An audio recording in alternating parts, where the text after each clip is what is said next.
İlahi, ilahi bu kanun ne garibedir. Bir ölüm min canı xilas eyləyər. Vətəni uğrunda can verənlərə Yaradan cənnəti ras eyləyər. Hər kəsə bəyandır, hər kəsə bəyandır bu ki həmişə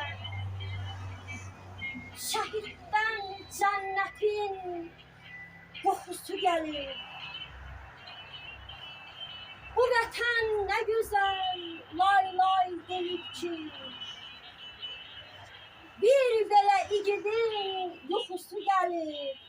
Can düşeyim, yaşayan can düşeyim, torpağın üstündəki bir denaltıdan düşeyim. Elə bir lütfədir ki, heç bir kəsə nəsib olmaz, insanın ailəsini gör necə insan düşeyim. Nə şərafətli əcəl, nə ləyaqətli ölüm. Nə şərafətli əcəl, nə ləyaqətli ölüm. Ki vətən torpağı uğrundakı qurbandır şəhid. Ki vətən torpağı uğrundakı qurban düşeyim. Şəhidin yeri cənnət yeri buyurubdur yaradan. Şəhidin yeri cənnətdir buyurubdur yaradan. Cənnəti axtaran hər bir kəsə ünvandır şəhid. Cənnəti axtaran hər bir kəsə ünvan düşeyim. Məzarın üstə gedən yolda fədadır canımız. Məzarın üstə gedən yolda fədadır canımız. Bizlər nə kar edik, aləmə sultandır şəhid. Bizlər nə kar edik, aləmə sultandır şəhid. Məzarın nur ilə dolsun hər bir an ey şəhid. Məzarın nur ilə dolsun hər bir an ey şəhid. Oxunan fatihələr dünyaya üsyandır şəhid. Oxunan fatihələr dünyaya üsyandır şəhid.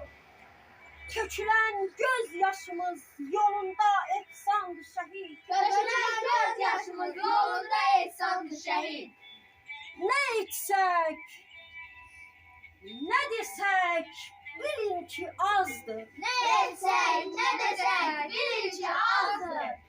Şəhadət eşqiyle boğulanlara, Şəhadət eşqinə boğulanlara, bu millət qələbə çalıbsa əgər, bu millət qələbə çalıbsa əgər, inanın, inanın, inanın köksündə siz dayanmısınız. inanın köksündə siz dayanmısınız. Şərəfli şəhadət bir ağac olsa, Şərəfli şəhadət bir ağac olsa, siz həmin ağacda bir budaq olun. siz həmin ağacda bir budaq olun. Bədəni torpağa fəda etdiniz. Bədəni torpağa fəda etdiniz. Bu vətən sağ olsun, siz də sağ olun. Bu vətən sağ olsun, siz də sağ olun. Bu vətən sağ olsun, siz də sağ olun. Bu vətən sağ olsun, siz də sağ olun.